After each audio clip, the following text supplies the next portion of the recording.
Hello दोस्तों, कैसे हो आप सब लोग। यूपीएससी इंजीनियरिंग सर्विस के प्रीवियस ईयर क्वेश्चन का हम सॉल्यूशन देख रहे थे। हमने 2020 से 2024 तक के 5 पेपर सेट का सॉल्यूशन कर लिया। 2019 के हमने 38 नंबर क्वेश्चन तक कर लिए थे। आज इस लेक्चर में नेक्स्ट क्वेश्चन से देखेंगे। दोस्तों, इस सॉल्यूशन के अंदर हम सभी क्वेश्चंस को नहीं करेंगे। जो हमारे सिलेबस के रेलिवेंट क्वेश्चन रहेंगे केवल हम उन्हीं को करेंगे। और ये सॉल्यूशन आपका SSC JE mains exam, state का असिस्टेंट इंजीनियर का एग्जाम और बचे हुए जितने भी जेई की और एग्जाम हो उन सभी के लिए आपके लिए हेल्पफुल रहने वाला है। इस सॉल्यूशन के बाद आप इंजीनियरिंग सर्विस के ज़्यादातर क्वेश्चन को ईजिली सोल्व कर पाओगे। लास्ट लेक्चर में हमने 37 नंबर क्वेश्चन को देखा था कि unstable vibratory motion due to combine bending and torsion occur on a flexible plate like structure, तो उसको हम क्या बोलते हैं, फ्लूटर बोलते हैं। ये वाला क्वेश्चन आपको बस याद कर लेना है, उसको हम फ्लूटर बोलेंगे। भाई फ्लेक्सिबल प्लेट लाइक स्ट्रक्चर है, उसके अंदर अगर वाइब्रेशन आती है बेंडिंग और टोर्जन की वजह से तो उसको हम क्या बोलेंगे, फ्लूटर बोलेंगे। तो 37 का सी हमने लास्ट लेक्चर में देख लिया था। 38 नंबर क्वेश्चन, भाई ये कैंटिलीवर बीम का प्लास्टिक मूवमेंट कैपेसिटी दे रखी है MP और उसकी लेंथ L है, तो कोलैप्स लोड कितना होगा, तो ये होगा 6 MP डिवाइड बाई L। और ये वाला क्वेश्चन भी आपको याद कर लेना है, लास्ट लेक्चर में हमने इसको देख लिया था। तो आज के लेक्चर का पहला question, a steel plate is subject to tension, the tensile force is applied over a width a where the gross width of the plate is B। जैसे आपको डायग्राम दिखने लग रहा है ना, जो ए विड्थ है उसके अंदर हम एक टेंसाइल फोर्स को लगाने लग रहे हैं, लेकिन इस प्लेट की टोटल विड्थ कितनी है, टोटल विड्थ इस प्लेट की B है। ठीक है, तो dispersion of force from the point of application is about 30 degree. जो लोड का डिस्पर्जन है वो 30 डिग्री के एंगल पे होने लग रहा है। और जो आपका मैक्सिमम लोड है वो कितने तक डिस्पर्ज करेगा, यानी कि फैल जाएगा 12 time the thickness T of the plate. यानी कि जो आप P लोड लगाने लग रहे हो वो डिस्पर्ज होकर कितनी विड्थ तक फैल जाएगा, 12T तक।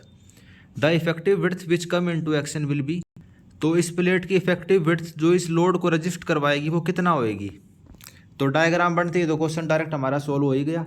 भाई ए विड्थ के अंदर आप ये फोर्स लगाने लग रहे थे P जिसकी वैल्यू है, और जो आपका लोड है ये डिस्पर्ज हो रहा है, यानी कि फैलने लग रहा है। जैसे सोयल के अंदर डिस्ट्रीब्यूशन हो जाता है ना, नीचे जाते जाते लोड फैल जाता है, तो उसी तरीके से आप इसको समझो। तो ये फैल के कितनी थिकनेस में, 12T, मैक्सिमम कितना फैल सकता है, 12T थिकनेस तक।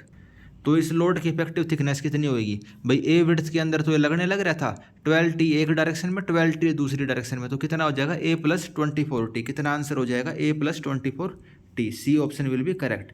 तो बस इसमें अगर आपने डायग्राम बना लिया और क्या क्या रहा है वो समझ लिया तो आप इस क्वेश्चन को आसानी से कर सकते थे। नेक्स्ट क्वेश्चन, तो ये वाला क्वेश्चन दोस्तों आपके सिलेबस में नहीं है। भाई विंड लोड लगने लग रहा है और आपको एरिया वगैरह निकालना है। अगला क्वेश्चन देखते हैं। ये वाला क्वेश्चन भी हमारे सिलेबस में नहीं है, 41 नंबर क्वेश्चन, तो इसको भी हम नहीं कर रहे। हम सिलेबस कौन से हिसाब से देख रहे हैं, एसएससी जेई मेंस का सिलेबस और असिस्टेंट इंजीनियर का सिलेबस जो ज़्यादातर एग्जाम में होता है, और जो जेई का सिलेबस बाकी एग्जाम में होगा। भाई आपके स्टेट के एग्जाम है, रेलवे के एग्जाम है, तो इंजीनियरिंग सर्विस के स्पेशल क्वेश्चन है कि भाई उसी के अंदर आते हैं, तो उनको हम नहीं कर रहे। और आप कह सकते हो गेट का सिलेबस ही हम लेके चल रहे हैं कि भाई गेट के अंदर भी जो सिलेबस में कवर है उसको हम कर रहे हैं। अगला question, which of the following are assumption of the ideal beam. Ideal beam जो बिहेवियर होते हैं कौन से करेक्ट एजम्पशन है। पहला option, compression flange of beam is restraint from moving laterally. तो पहली स्टेटमेंट हमारी सही है आइडियल बीम बिहेवियर के बारे में। जो हमारा कंप्रेशन फ्लैंज होता है उसको हम लेटरली मूविंग से रिस्ट्रेन करते हैं, यानी वो लेटरली मूव नहीं कर सकता। ये वाला क्वेश्चन आपने पढ़ नहीं रखा होगा क्योंकि हमारे सिलेबस में नहीं है। जो आइडियल बीम बिहेवियर है, जो बीम के ऊपर प्लास्टिक नेचर का वो होता है ना, डिफॉर्मेशन, भाई हम बीम के ऊपर ट्रांसवर्स लोड लगाते जाएंगे और जब बीम हमारी प्लास्टिक बिहेव करने लगती है तब ये आइडियल बीम बिहेवियर हम स्टडी करते हैं। तो सिलेबस का पार्ट नहीं है लेकिन क्वेश्चन है, तो आप ये याद रख लेना। आइडियल बीम बिहेवियर क्या होते हैं, जो कंप्रेशन फ्लैंज है वो लेटरली मूव नहीं कर सकता और लोकल बकलिंग हम प्रिवेंट करते हैं। Any form of the local buckling is prevented. आपने क्वेश्चन पढ़ नहीं रखा होगा तो बस इतना याद रख लेना। फिर है tension flange is restrain from moving laterally, तो ये एजम्पशन गलत है। जो टेंशन फ्लैंज है वो मूव कर सकता है, केवल हम कंप्रेशन फ्लैंज को रिस्ट्रेन करेंगे, यानी कि उसको लेटरली मूव नहीं करने देंगे कंप्रेशन फ्लैंज को, और बकलिंग नहीं होएगी। तो आइडियल बीम बिहेवियर का ये एजम्पशन है और ये प्लास्टिक एनालिसिस का पार्ट है और हमारे सिलेबस में केवल इलास्टिक एनालिसिस है। 43 number question, in which one of the following industrial roof contest is the load carried by the combination of pure flexure and flexure due to shear induced by the relative movement between the end of top and bottom कोड member. तो industrial roof के अंदर भाई pure shear की, pure flexure की वजह से, यानी कि बेंडिंग की वजह से, और शियर की वजह से जो बेंडिंग है फ्लेक्सर है वो कौन से मेंबर के ऊपर लगेगा, तो उसको हम क्या बोलते हैं, वीरेंडिल गर्डर।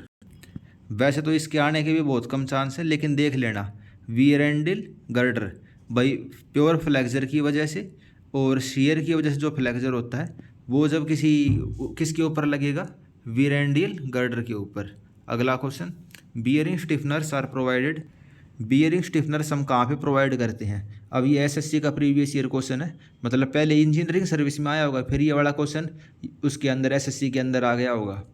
तो बियरिंग स्टिफनर्स हम प्रोवाइड कहाँ पे करते हैं, जहाँ पे कंसनट्रेटेड लोड लगता है, at the point of concentrated load to protect the web from the direct compressive load. जो कंप्रेसिव लोड की वजह से वेब को प्रोटेक्ट करने के लिए हम क्या प्रोवाइड करेंगे, बियरिंग स्टिफनर्स। क्या प्रोवाइड करेंगे, बियरिंग स्टिफनर्स।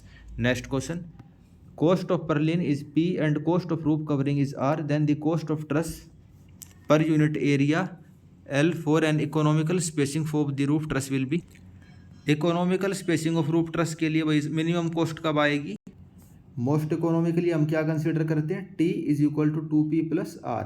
भाई जो ट्रस है, ट्रस की कॉस्ट किसके बराबर, 2 टाइम परलिन की कॉस्ट के प्लस जो हमारी रूफ की कवरिंग कॉस्ट है उसके बराबर। तो T is equal to 2P by R।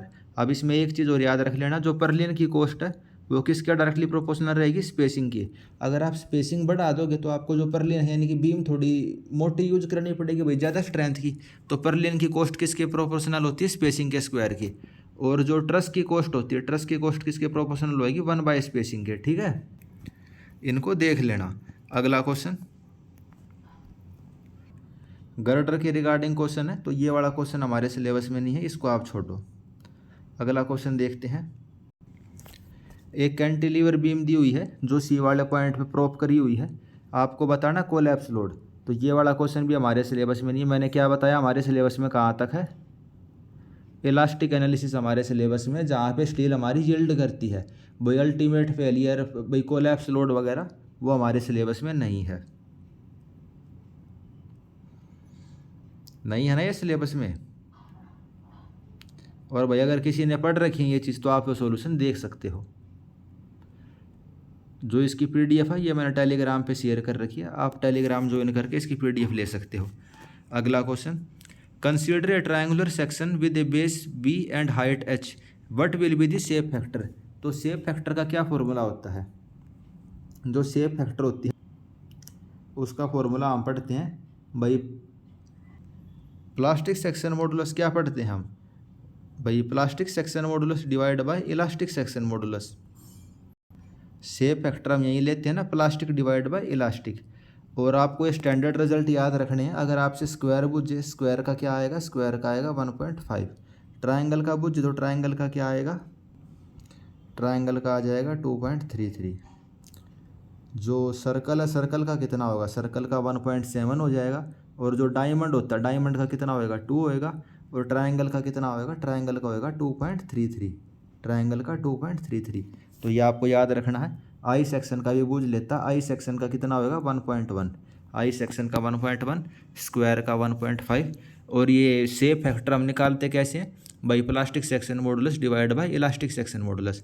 Elastic वाला तो आपने बहुत बार निकाला होगा, कैसे निकालते हैं भाई, I divide by Y maximum. और प्लास्टिक वाला आप कैसे निकालोगे, प्लास्टिक सेक्शन मॉडुलस क्या क्या फॉर्मूला होता है, A/2 Y1 प्लस Y2। और इसको सॉल्व करके भाई 1-2 का क्वेश्चन पहले मैंने प्रीवियस सॉल्यूशन में बता रखा है, इस वाले सॉल्यूशन में मैं उसको नहीं बता रहा। आपको केवल स्टैंडर्ड रिजल्ट याद करने हैं तो आपको दिक्कत नहीं होएगी। और एसएससी के अंदर ये चीज़ें पूछता है कि भाई शेप फैक्टर क्या होएगा। अगला question, fatigue in RCC beam will not be a problem if the number of cycle is less than. तो ये भी छोड़ो, आप सिलेबस का पार्ट नहीं है। फटीग क्या होता है बस आपको ये पता होना चाहिए। आप किसी चीज़ के ऊपर रिपीटेड लोडिंग लगाओगे भाई, एक बार टेंशन एक बार कंप्रेशन, तो वो वाला एलिमेंट हमारा फेल हो जाता है, तो उसको हम क्या बोल देते हैं, फटीग लोडिंग। अगला question, the desire characteristic strength of A mix is 20 Newton पर mm स्क्वायर। भाई करेक्टरिस्टिक स्ट्रेंथ भाई जो हमें चाहिए कंक्रीट की वो कितनी है, 20 न्यूटन पर mm स्क्वायर। स्टैंडर्ड डेविएशन है 4 न्यूटन पर mm square. 150 size of concrete cube है और के की वैल्यू 1.64। एवरेज स्ट्रेंथ कितनी होगी क्यूब की, तो ये वाला तो आपने फॉर्मूला पढ़ा होगा भाई। एवरेज स्ट्रेंथ किसके बराबर होती है, जो उसकी करेक्टरिस्टिक स्ट्रेंथ है कंक्रीट की, प्लस 1.64 सिग्मा, यानी कि जो उसका स्टैंडर्ड डेविएशन है। भाई अगर आपको स्ट्रक्चर में कितने की कंक्रीट चाहिए, 20 मेगापास्कल की कंक्रीट चाहिए, तो आप यहीं चाहोगे ना भाई 25 की मिले, 35 की मिले, तो ये वाला फॉर्मूला हम यूज करते हैं। एवरेज स्ट्रेंथ हमारी किसके बराबर होने चाहिए, कैरेक्टरिस्टिक स्ट्रेंथ जो हमें चाहिए प्लस 1.64 सिग्मा। स्टैंडर्ड डेविएशन जो इसका सिग्मा है वो हमें दे रखे 4 न्यूटन पर mm²। वैसे ये वाला डायरेक्ट भी हमसे पूछता है कि भाई स्टैंडर्ड डेविएशन क्या होता है, तो वो भी आपको याद होना चाहिए। M20 के लिए कितना होगा 4, आप फॉर्मूले में पुट करोगे आपका आंसर आ जाएगा 26.6। भाई M20 कंक्रीट के लिए हम कितनी एवरेज स्ट्रेंथ लेके आने की कोशिश करेंगे, 26.6 मेगापास्कल। अगला question, a circular column is subject to an unfactored load of 1600 kilo newton. भाई अनफैक्टर्ड लोड दे रखे आपको 1600 किलो न्यूटन का। इफेक्टिव लेंथ कॉलम की 3.5 मीटर है। M25 हम कंक्रीट यूज करने लग रहे हैं। एरिया ऑफ स्टील आपको दे रखा है 2%। ये क्या है, area of steel in compression 2%, यानी कि कॉलम है तो area of steel in compression ही आएगा केवल। Fe415 हम स्टील यूज करने लग रहे हैं। और ये किस चीज़ का क्वेश्चन है, LSM का क्वेश्चन है। जब आपको M25 दे दिया, Fe415 दे दिया, इस चीज़ का क्या मतलब है, LSM का क्वेश्चन है। डिज़ाइन डायमीटर कॉलम का क्या होएगा, तो LSM के अंदर कॉलम कितना लोड ले सकता है उस चीज़ का फॉर्मूला हम क्या लेते हैं, 0.4 FC के area of concrete plus 0.67 FY area of steel in compression. यही फॉर्मूला रहता है, ये आपको पता भी होना चाहिए। LSM में हम ये वाला फॉर्मूला यूज़ करते हैं। भाई कॉलम हमारा कितना लोड ले सकता है, लोड इसके ऊपर लग कितना आ रहा है 1600 किलो न्यूटन का, तो ये अनफैक्टर्ड लोड है, ठीक है। तो हमें फैक्टर्ड लोड निकालने के लिए हमें किससे मल्टीप्लाई करना पड़ेगा, 1.5 से। हम फैक्टर्ड लोड निकालते हैं LSM के अंदर। आप बेंडिंग मूवमेंट निकालते हो और उसको भी फिर 1.5 से मल्टीप्लाई करते हैं ना हम उसको, जब आप बीम वगैरह का डिज़ाइन करते हो, तो वही चीज़ कॉलम के अंदर है। फैक्टर्ड लोड के लिए हमने 1.5 से इसको मल्टीप्लाई कर दिया। और जो लोड है वो आपका किसके बराबर रहेगा, 0.4 FC के कितना, भाई कंक्रीट की स्ट्रेंथ कितनी, 25। एरिया ऑफ कंक्रीट कितना रहेगा, भाई जितना भी डायमीटर है इस कॉलम का, जो इस कॉलम का डायमीटर आप पूरा मान के चलो, इसको माइनस करने की ज़रूरत नहीं है, ठीक है। इतना कॉम्प्लिकेटेड नहीं करना। π/4 डायमीटर का स्क्वायर प्लस 0.67 FY 415 ग्रेड की स्टील थी। Area of steel in compression, ये क्या हो जाएगा भाई 2%, किसके परसेंट, 2% ऑफ π/4 ऑफ d²। भाई 2% स्टील हमें क्वेश्चन में दे रखी थी ना, 2% स्टील है, तो वो आप पुट करोगे। हमें क्या निकालना था, डायमीटर निकालना था। क्वाड्रेटिक इक्वेशन बन गई ये, मतलब सिंपल वाली इक्वेशन है। एक तरफ d² आ जाएगा और एक तरफ बाकी चीज़ अंडर रूट लोगे तो आपका आंसर आ जाएगा 446 mm। तो इजीली सोल्व कर सकते थे, बस ये वाला फॉर्मूला आपको पता होना चाहिए। WSM में कैसे क्या फॉर्मूला लेते हैं, WSM में तो सीधा फॉर्मूला है भाई, कंक्रीट की compressive strength area of concrete plus steel की compressive strength into area of steel, ठीक है। WSM में तो सीधा फॉर्मूला, LSM में ये वाला फॉर्मूला याद होना चाहिए। बेसिक फॉर्मूला, कोई मुश्किल बड़ा फॉर्मूला नहीं है। अगला क्वेश्चन,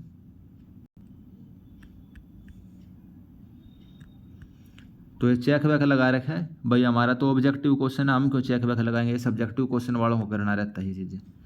अगला question, a strut is made of a circular bar 5 metre long and pin jointed at the both hand. एक स्ट्रट बनाया गया। स्ट्रट क्या होता है, जो कॉलम होता है उसी को हम स्ट्रट बोलते हैं, लेकिन स्ट्रट के अंदर बेंडिंग मूवमेंट 0 होता है। पिन जॉइंटेड है बोथ हैंड पे, तो बेंडिंग मूवमेंट 0 हो गया इसके अंदर। When freely supported bar give the mid span deflection of 10 mm under the load of 80 Newton. कितने का डिफ्लेक्स, वो 80 न्यूटन का जब आपने सेंटर के ऊपर लोड लगाया तो कितना डिफ्लेक्शन आया, 10 mm का। जैसे ये देखो, ये आपका कॉलम है यानी स्ट्रट है, स्ट्रट यानी कि दोनों तरफ पिन है, और यहाँ आपने जब इसके ऊपर लोड लगाया तो इसका डिफ्लेक्शन आया। इसको आप सिंपली सपोर्टेड बीम समझो, और सिंपली सपोर्टेड बीम में डिफ्लेक्शन का फॉर्मूला क्या होता है, डिफ्लेक्शन आपका रहेगा W³ डिवाइड बाय 48 EI। यही फॉर्मूला रहता है आपका सिंपली सपोर्टेड बीम में डिफ्लेक्शन का, ठीक है। तो आपको लोड दिया हुआ है 80 का, डिफ्लेक्शन आया है 10 mm का। तो यहाँ पे आपको सब कुछ पता, हम किसकी वैल्यू निकाल लेंगे, हम EI की वैल्यू निकाल लेंगे, ठीक है। और हमें क्या पूछा गया है कि भाई क्रिटिकल लोड कितना होगा। कॉलम के लिए क्रिटिकल लोड क्या होता है, यूलर ने हमें क्या दिया था, π² EI divide by effective length का स्क्वायर। अब दोनों तरफ पिन जॉइंट है तो इफेक्टिव लेंथ इसकी क्या होएगी, लेंथ के बराबर ही, तो 1 × L², ठीक है। तो π² EI जो आपने वहाँ से निकाला वो आप यहाँ पे उठा के पुट कर दोगे। लेंथ अपने को पता है 5 मीटर की है और π² किसके बराबर होता है, एक चीज़ और याद रख लेना, आपकी कैलकुलेशन में ईजी होएगी। जो π² है वो किसके बराबर होता है, अंदाजन है, ये अंदाजन बता रहा हूँ, π² 10 के करीब होता है। कभी फटाफट कैलकुलेशन करनी हो तो ऐसे कर लेना, ठीक है। तो π² EI की वैल्यू निकाल के यहाँ से इस वाले फॉर्मूले में पुट कर दिया, आपका आंसर आ जाएगा 8225 newton. Next question, the recommended impose load on staircase in residential building as per IS 875।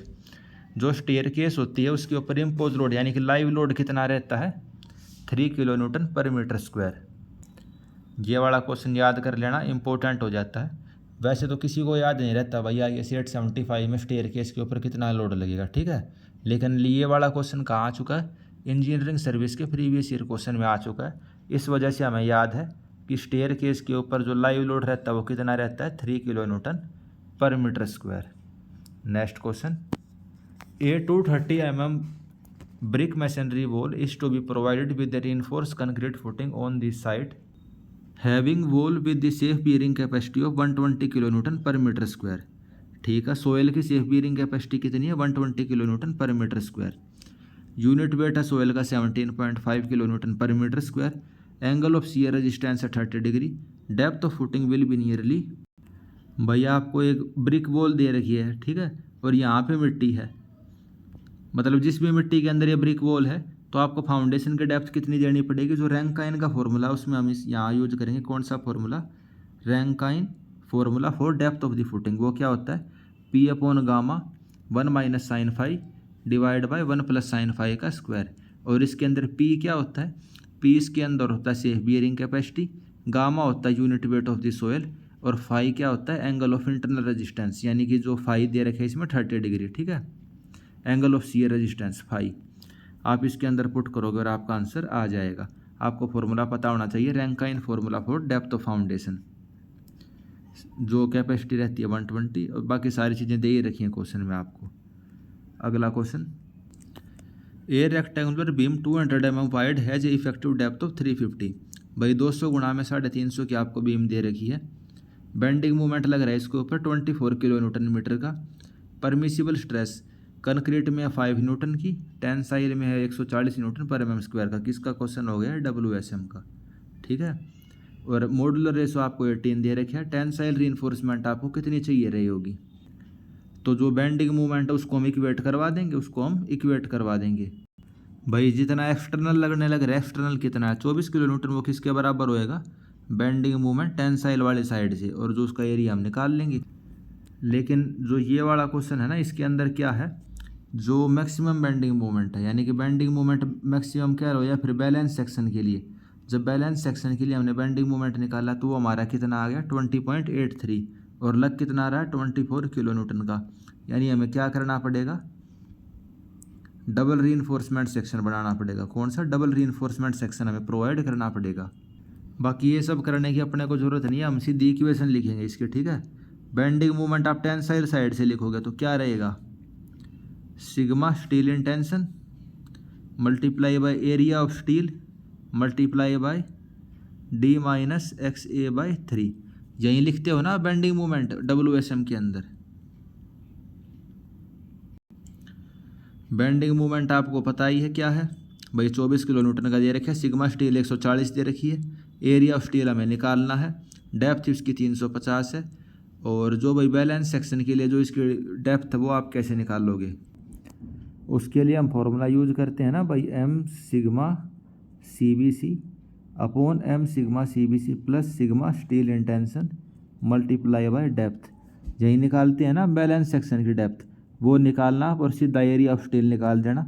इतना डीप में जाने की अपने को ज़रूरत नहीं है। अगला क्वेश्चन देखते हैं, which of the following statement are correct with reference to ensuring minimum shrinkage of pre stress concrete. तो जो प्री स्ट्रेस कंक्रीट है उसके अंदर कम से कम श्रिंकेज हो, उसके लिए कौन सी स्टेटमेंट सही है। पहली statement, water cement ratio and proportional of the cement paste should be kept minimum to reduce the shrinkage. भैया वाटर सीमेंट रेशो को कम से कम रखने की कोशिश करोगे ताकि श्रिंकेज कम हो, तो पहली स्टेटमेंट सही है, ये तो जनरल सी बात है। अगली statement, aggregate of large size well graded for many of void need a small amount of cement paste and attending this shrinkage will be smaller. भैया आप लार्ज साइज के एग्रीगेट यूज करोगे तो कम सीमेंट पेस्ट चाहिए होगा, यानी कि कम पानी चाहिए रहेगा, और कम पानी चाहिए रहेगा तो कम श्रिंकेज होगी। दूसरी भी वही चीज़ है। तीसरी statement, hard and dense aggregate of low water absorption and high modulus of elasticity will exhibit the small shrinkage. तो इसमें भी वही चीज़ कह रहा है भाई, जो एग्रीगेट है जो वाटर एब्जॉर्ब नहीं करेंगे तो हमें कम पानी की ज़रूरत पड़ेगी, और भाई अगर पानी हम कम यूज करेंगे तो श्रिंकेज भी कम होगी। तो तीनों स्टेटमेंट हमारी सही है। वाटर क्या होता है, जो पानी होता है भाप बन के उड़ जाता है, तो इसी वजह से हमारी श्रिंकेज आती है कंक्रीट के अंदर। अगला question, during earthquake the corner and edge column may be subjected to. Earthquake के अंदर जो कॉर्नर और एज होते हैं कॉलम्स के, उन पे क्या आ जाता है, combine by axial bending and Trojan. बस इसको एक बार पढ़ लिया। अर्थक्वेक के अंदर क्या आएगा, बाई एक्सियल, वो combine by axial bending and Trojan. Bending भी आएगी, टोर्जन भी आएगा, और दोनों एक्सिस के अलोंग आएगा भाई, लॉन्गिट्यूडनल और जो हो गई लेटरल डायरेक्शन। अगला question, minimum number of bar require in A rectangular column for an earthquake resistance design is. तो रेक्टेंगुलर कॉलम का जो डिज़ाइन होता है अर्थक्वेक रेजिस्टेंस डिज़ाइन में हम कितने सरिये प्रोवाइड करेंगे, 8। कितने, कम से कम हम 8 सरिये प्रोवाइड करेंगे। इसमें ये वाला आंसर गलत दिया हुआ, कौन सा आंसर सही होगा, C option, 8 number of bar are provided. अगला क्वेश्चन, द परमिसिबल और allowable compressive stress of the brick masonry does not depend upon the. Brick masonry की स्ट्रेंथ किसके ऊपर डिपेंड नहीं करती, तो ऐसे देख लेते हैं किसके ऊपर डिपेंड करेगी। भाई ब्रिक कैसी यूज करी है, भाई फर्स्ट क्लास है, सेकंड क्लास है। मोर्टार की स्ट्रेंथ कितनी है, भाई लाइम मोर्टार है, सीमेंट मोर्टार है, या फिर सिलेंडरनेस रेशो क्या है, भाई मोटी दीवार है, पतली दीवार है, तो इन चीज़ों के ऊपर उसकी स्ट्रेंथ डिपेंड करेगी। लेकिन एफ्लोरोसेंस के ऊपर ब्रिक मैसनरी की स्ट्रेंथ डिपेंड नहीं करेगी। भाई ईंटों के ऊपर वाइट रंग का पाउडर आ रहा है या नहीं आ रहा, उस चीज़ से स्ट्रेंथ को क्या मतलब हो रहा है। अगला क्वेश्चन, मैसनरी डैम दे रखा है, तो उसके रिगार्डिंग क्वेश्चन है। इस वाले क्वेश्चन को आप रहने दो, सिलेबस का पार्ट नहीं है, और इतना लंबा चौड़ा क्वेश्चन मतलब आएगा भी नहीं ऑब्जेक्टिव एग्जाम में। सब्जेक्टिव में भी आने के बहुत कम चांस है। A front end loader on a given job move a load of 1.5 meter cube of loose soil in one cycle consist of loading, lifting, traveling, unloading and return। भाई आपको loader दे रखा है, 1.5 मीटर क्यूब की जो मिट्टी है वो उसको उठाता है, लोड करता है, और जो साइड पे डंप करता है, और भाई वापस आ जाता है। कितना टाइम लेता है इस काम में, 1.2 मिनट। कितनी, 1.2 मिनट लेता है इस काम में। कितनी मिट्टी के लिए, 1.5 मीटर क्यूब के लिए। तो आउटपुट कितना हो गया भाई, एक साइकिल कितनी है, 1.2 मिनट की। 1 घंटे में कितनी मिनट होती हैं, 60। तो कितनी साइकिल हो गई, 12 पंजे 60, तो 50 साइकिल हो गई। एक साइकिल में कितनी मिट्टी, 1.5 मीटर क्यूब, तो 15 पंजे 75, तो 75 मीटर क्यूब पर आवर। 61 का ए ऑप्शन। अगला question, which of the following technique belong to the project time plan. अपने सिलेबस का पार्ट नहीं है, इसको रहने दो। अगला क्वेश्चन, एक कंस्ट्रक्शन इक्विपमेंट है, इनिशियल कॉस्ट है उसकी 2 लाख, सैलवेज वैल्यू है 50,000। भाई सैलवेज वैल्यू क्या, जब भाई कबाड़ हो गया और आपने कबाड़ में बेच दिया उसको, स्क्रैप में बेचे, तो 50,000 की वैल्यू है 5 साल बाद। स्ट्रेट लाइन डेप्रीसिएशन मेथड के हिसाब से डेप्रीसिएशन कितना है उसका, और रेट ऑफ डेप्रीसिएशन क्या होगा। तो 2 लाख की मशीन थी, 50,000 में बेच दी, डेप्रीसिएशन कितना हो गया, 1.5 लाख का। भाई 1.5 लाख आपका वो हो गया ना, डेप्रीसिएट ख़त्म हो गई। और कितने साल में, 5 साल में। तो 1.5 लाख डिवाइड बाय 5, भाई 5 दिए 15, तो 30,000 रुपये हर साल कम हो रहे हैं गाड़ी के हमारे। कितने, 30,000 रुपये। और रेट कितना हो गया, अगर परसेंटेज निकाल लें तो भाई हर साल 30,000 कम हो रहा है, और टोटल कम कितना होगा, 1.5 लाख। तो 30,000 डिवाइड बाय 1.5 लाख, कितना परसेंटेज आ गया, 0.2%। और टोटल डेप्रीसिएशन हमने निकाल ही लिया था, वही 1.5 लाख का डेप्रीसिएशन, तो बी ऑप्शन हमारा करेक्ट होएगा। इसके अंदर बाकी चीज़ें तो आप निकाल ही लोगे। जो रेट ऑफ डेप्रीसिएशन है उसको देख लेना आप, कि भाई 30,000 का डेप्रीसिएशन हर साल होने लग रहा है, उसको हम डिवाइड किससे करेंगे, 2 लाख से नहीं करेंगे, जो हमारा डेप्रीसिएशन है उससे करेंगे भाई, 1.5 लाख से। अगला क्वेश्चन, प्रोजेक्ट मैनेजमेंट का, रहने दो इसको भी आप।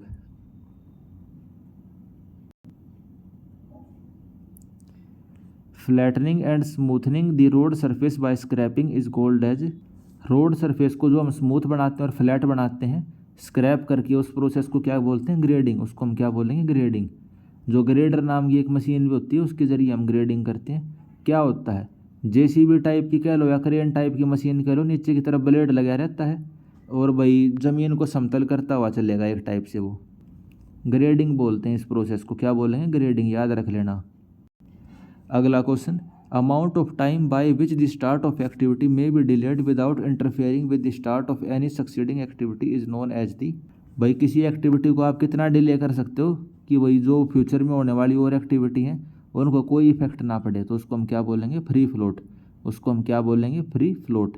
याद रख लेना। बाकी ये वाला क्वेश्चन एसएससी में भी दिया था, यहीं से उठा के दे देता क्वेश्चन, तो इसमें जो हम क्वेश्चन कर रहे हैं बहुत इंपॉर्टेंट हो जाते हैं आपके लिए। अगला question, a crew consist of 2 carpenter and 1 helper can fix the 10 metre square of a slab for work in 8 hour. जो क्रू है भाई, 2 कारपेंटर हैं, 1 हेल्पर है। भाई आपने टीम मंगवाई होगी, 2 कारपेंटर आए, 1 हेल्पर आया, कोई काम करना था उनको, 8 घंटे में उस काम को करने लग रहे हैं। अभी लेबर रेट कितना? कारपेंटर अपने 85 रुपये लेगा, हेल्पर लेगा अपने 70 रुपये। एवरेज रेंट कितना पर वर्कर के हिसाब से? भाई पर वर्कर का रेंट निकालना हो तो कितना आएगा?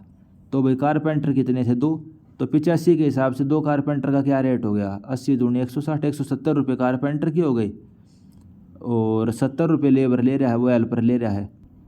170 प्लस 70 कितने हो गए? 240। और टोटल मेंबर हमारे कितने थे? 3 सदस्य थे, यानी कि 2 कारपेंटर और 1 वो, तो 240 डिवाइड बाय 3 कितना आ गया? 80 रुपये। एवरेज रेंट आपका कितना आ गया? 80 रुपये। भाई एवरेज ही तो निकालना था इसमें, और क्या करना था। अगला क्वेश्चन, प्रोजेक्ट है जिसकी प्रोडक्शन कॉस्ट 1000 करोड़ रुपए की है, 20,000 आदमी लगे हुए हैं। अच्छा 20,000 मैन मंथ, तो मैन मंथ के अंदर काउंट कर रहे हैं हम, 20,000 मैन मंथ लगे हैं आपके और 60% आपका नॉन प्रोडक्टिव टाइम है। लेबर कॉस्ट कितनी परसेंट है? 20% of the project cost. 15% of the wastage resulting from non productive time is eliminated by using the improved method. तो भैया आपका 100 करोड़ का प्रोजेक्ट था और 20% लेबर की कॉस्ट है, तो लेबर की कॉस्ट कितनी हो गई? 20 करोड़ रुपए, और उसमें से 60% है नॉन प्रोडक्टिव टाइम। भाई लेबर आपका जो है 24 घंटे काम थोड़ी ना करेगा, 60% तो खाली बैठा रहा, नॉन प्रोडक्टिव रहा। भाई शाम के टाइम सोएगा भी, वो खाना भी खाएगा, तो नॉन प्रोडक्टिव कॉस्ट उसकी कितनी आ गई? 12 करोड़ लगा ली हमने। तो प्रोडक्टिव कॉस्ट हो गई 8 करोड़, नॉन प्रोडक्टिव कितनी हो गई? 12 करोड़ रुपये। और जो वेस्टेज हो रही थी हमारी, यानी कि 12 करोड़ हमारी क्या वेस्टेज ही है, तो उसका 15% हमने सेव कर लिया, तो 15% 12 करोड़ का कितना होगा? 1.8 करोड़। कितना? 1.8 करोड़, यानी 1 करोड़ 80 लाख हो जाएगा। तो resultant saving in the labour cost, labour cost में आपने कितना सेव करा? 1.8 करोड़। और परसेंटेज में अगर हम इसको लिखना चाहें तो क्या लिखेंगे? बाकी अगर परसेंटेज में तो हमें टोटल कॉस्ट लेनी चाहिए ना, हम क्या लेंगे? 1.8 हमारी सेविंग है और लेबर कॉस्ट कितनी है? 20 करोड़, तो 1.8 डिवाइड बाय 20 मल्टीप्लाई बाय 100। मेरे हिसाब से तो ये होना चाहिए था, क्योंकि हमें क्या बता रखे हैं? लेबर कॉस्ट की टर्म में बताओ, तो नीचे 20 लेंगे हम, लेकिन इन्होंने क्या लिया? केवल प्रोडक्टिव वाले को लिया, तो 1.8 डिवाइड बाय 8 मल्टीप्लाई बाय 100, 22.5। अगला question, consider the following data, work is carried by a contractor employing labour with 25% overtime per day. तो इस वाले क्वेश्चन को छोड़ दो आप। Duration of work by trapezoidal manpower distribution pattern, तो अपने सिलेबस में नहीं है, ये चीज़ आपने देखी भी नहीं होगी। अगला question, a systematic measurement and evaluation of the way in which a organisation manage its health and safety programme against a series of specific and attainable standard is known as the. भैया आपने evaluation करा, पहली line पढ़ो आप, systematic measurement and evaluation. भाई कोई organisation safety वगैरह कितने तरीके से अपना भाई लेबर का ध्यान रखती है सेफ्टी वगैरह के ऊपर, तो उस चीज़ का एवेल्युएशन और मेजरमेंट करने को हम क्या कहेंगे? Safety audit. उसको हम क्या बोलते हैं? Safety audit. यानी आप चेक कर रहे हो कि भाई वो ऑर्गेनाइजेशन उस कंपनी में लेबर की सेफ्टी पे ध्यान दिया जा रहा है कि नहीं दिया जा रहा। अगला question, on a construction project the contractor on an average employ 100 worker with 50 hour working per week. भाई 100 आदमी थे ठेकेदार के पास, हर हफ्ते 50 घंटे वो उनसे काम लेता है और 35 हफ्ते तक हमारा प्रोजेक्ट चला है। और इस दौरान 14 इंजरीज हुई भाई, 14 लेबर को चोट लग गई। तो फ्रीक्वेंसी कितनी है चोट लगने की? तो टोटल वर्क आवर निकाल लेंगे हम, टोटल वर्क आवर निकाल लेंगे, क्योंकि इसने हमसे किस टर्म में पूछा है, base on the 1 lakh of man hour work. तो कितने घंटे काम किए भाई, 100 गुणा में 50, 100 वर्कर थे 50 घंटे, और कितने हफ्ते तक मल्टीप्लाई बाय 35, यानी कि 1,75,000। और इंजरी कितनी हुई, केवल 14 इंजरी हुई, और हमें पर लाख के टर्म में निकालना, तो मल्टीप्लाई बाय 1 लाख कर देंगे तो 8 आ जाएगा, यानी 8 लाख घंटे काम करने पे 1 इंजरी हो रही है। अगला question, graphical representation where long duration job are broken into key segment element. भाई ग्राफिकल रिप्रेजेंटेशन हम करते हैं ग्राफ के फॉर्म में, और लंबी लंबी जो जॉब्स होती हैं उनको हम सेगमेंटल एलिमेंट, छोटे छोटे एलिमेंट में डिवाइड कर देते हैं। भाई मान लो पूरा प्रोजेक्ट आपका 2 साल का, उसको आपने छोटे छोटे उसमें डिवाइड कर दिया प्रोजेक्ट में, टास्क में। Where event are shown in chronological order without attend to the logical sequencing and where in interdependency between the event is not highlighted is referred to as. तो भाई ऐसा ग्राफिकल रिप्रेजेंटेशन जिसके अंदर event के बीच में आपस में इंटरडिपेंडेंसी हमने शो नहीं कर रखी है, और इवेंट हमारी क्रोनोलॉजिकल ऑर्डर में होंगी, तो उसको हम क्या बोलते हैं, माइलस्टोन चार्ट। उसको हम क्या बोलेंगे, माइलस्टोन चार्ट। जो गैंट चार्ट होता है उसके अंदर क्या रहेगा, इंटरडिपेंडेंसी, यानी एक दूसरे के ऊपर वे किस तरीके से निर्भर हैं वो चीज़ें अच्छे से शो करते हैं हम। तो बिल्कुल डिटेल वाला जो होता है वो होता है गैंट चार्ट, और भाई जो मोटे मोटे तौर पे बना देते हैं चार्ट से टाइप का, वो होता है गैंट चार्ट, वो माइलस्टोन चार्ट। अगला क्वेश्चन, इस वाले क्वेश्चन को भी रहने दो, हमारे सिलेबस का पार्ट नहीं है। सिंपल आपको पता होना चाहिए मेटासेंट्राइड क्या होती है और वो हम कैसे निकालते हैं। Next question, for frictionless adiabatic flow of the compressive fluid the Bernoulli equation with the usual notation will be. तो इस वाले को भी छोड़ दो आप, हमें तो सिंपल बर्नौली इक्वेशन पता होनी चाहिए। बर्नौली इक्वेशन क्या है भाई, P/ρgh, मतलब H नहीं आएगा, P/ρg plus H plus V²/2g। तो ये कांस्टेंट रहता है, ये हमारी क्या बर्नौली इक्वेशन है। अब एडियाबैटिक प्रोसेस में और कंप्रेसिबल फ्लूइड में हमें इतने अंदर तक नहीं जाना है। अगला question, the phenomena of generation of lift by rotating a object place in a free stream is known as the. तो ऐसा फिनोमिना जिसके अंदर हम भाई किसी ऑब्जेक्ट को रोटेट करके उसको लिफ्ट करने की कोशिश करते हैं फ्री स्ट्रीम के अंदर, उस फिनोमिना को क्या बोलते हैं, मैग्नस इफेक्ट। जो क्रिकेट होता है उसके अंदर बॉल हमारी स्विंग करती है, तो वो वाला इफेक्ट कौन सा होता है, वो भी मैग्नस इफेक्ट होता है। टेनिस बॉल हो गई या वो हो गई क्रिकेट की बॉल जो स्विंग करती है, वो मैग्नस इफेक्ट ही होता है। आपने देखा होगा भाई जो क्रिकेटर होते हैं वो बॉल टेम्परिंग के अंदर पकड़े जाते हैं, तो वो बॉल टेम्परिंग क्यों करते हैं भाई, बॉल स्विंग करे ताकि, और उसमें ये वाला इफेक्ट आता है Magnus effect. Next question, what are the assumption of the hydraulic jump. Hydraulic jump के क्या क्या एजम्पशन होते हैं। तो पहली statement, it is assume that before and after jump the flow is essentially 2 dimensional. तो ये स्टेटमेंट गलत हुई है। तो फ्लो हम क्या एज्यूम करते हैं हाइड्रोलिक जंप में, the flow is essentially the 1 dimensional. Second statement, the length and jump is so small that the loss due to friction on the channel floor are small and hence negligible. जो jump की length बहुत कम होती है और इस वजह से जो फ्रिक्शन की वजह से लॉस होते हैं उनको हम नेगलेक्ट कर देते हैं, तो ये वाली स्टेटमेंट बिल्कुल सही है। तीसरी statement, the channel floor is horizontal और the slope is so gentle that the weight component of water mass compromising the jump is very high. तो पहली बात तो सही है भाई, चैनल का फ्लोर हॉरिजॉन्टल होता है और स्लोप हमारा अगर होगा भी तो बहुत कम होएगा। तो इस चीज़ का क्या मतलब है, जो वेट कंपोनेंट है वो कम रहेगा, वेट कंपोनेंट जंप का क्या रहेगा, कम रहेगा। तो तीसरी स्टेटमेंट गलत हो जाती है क्योंकि इसने हाई लिख दिया। तो ये एजम्पशन आप याद रख लेना, हाइड्रोलिक जंप में 1 डायमेंशन हम फ्लो एनालिसिस करते हैं, जो लेंथ होती है जंप की वो बहुत कम रहती है, फ्रिक्शन की वजह से लॉस हमारे ताकि बहुत कम आएंगे। फ्लोर जो चैनल का फ्लोर है हॉरिजॉन्टल रहता है, तो इस वजह से वाटर का जो मास होता है वो हम उसको नेगलेक्ट कर देते हैं, उसके वेट कंपोनेंट को। 77 number question, water is pump out of a deep well under a total head of 95 metre. भाई कोई कुआं वगैरह वहाँ से आपको पानी निकालना और हेड कितना आपके भाई जिसके अगेंस्ट काम करना पड़ेगा 95 मीटर का, ठीक है। Number of identical pump of design speed 1000 RPM and specific speed 900 RPM। With A rated capacity of 150 litre पर सेकंड इज़ अवेलेबल। भाई आपके पास पंप थे जिनकी डिज़ाइन स्पीड तो 1000 आरपीएम है, स्पेसिफिक स्पीड 900 आरपीएम है, और कितनी कैपेसिटी यानी डिस्चार्ज कितना दे सकते हैं 150 लीटर पर सेकंड का। तो आपको कितने पंप चाहिए रहे होंगे? तो भाई स्पेसिफिक जो स्पीड होती है उसका फॉर्मूला क्या होता है पंप के लिए? n√Q divide by h⁴। Specific speed आपको दी हुई है 900 आरपीएम और पंप की हमारी डिज़ाइन स्पीड कितनी है 1000 आरपीएम, तो n की वैल्यू 1000 हो गई। डिस्चार्ज हमें दे रखा है 150 का। हाइट हम निकाल लेंगे कि भाई एक पंप जो हमारा कितनी हाइट तक पानी को पहुंचा सकेगा 32 मीटर तक। तो हमें कितने पंप चाहिए रहेंगे 95 डिवाइड बाई 32 यानी कि 2.9। तो हम कम नहीं लेंगे, हम ज़्यादा पंप प्रोवाइड करेंगे यानी कि 2 की बजाय हम 3 पंप प्रोवाइड करेंगे। 2.9 अगर कहीं आ जाए तो हम किसका मतलब कितने पंप हमें लगाने पड़ेंगे 3 पंप हमें लगाने पड़ेंगे। तो 77 का बी ऑप्शन। तो ठीक है दोस्तों, आज इस लेक्चर में इतना ही करते हैं। जो 78 नंबर क्वेश्चन है उससे हम अगले लेक्चर में करेंगे और इसकी जो PDF है वो आपको मेरे टेलीग्राम चैनल पे मिल जाएगी। Thank you.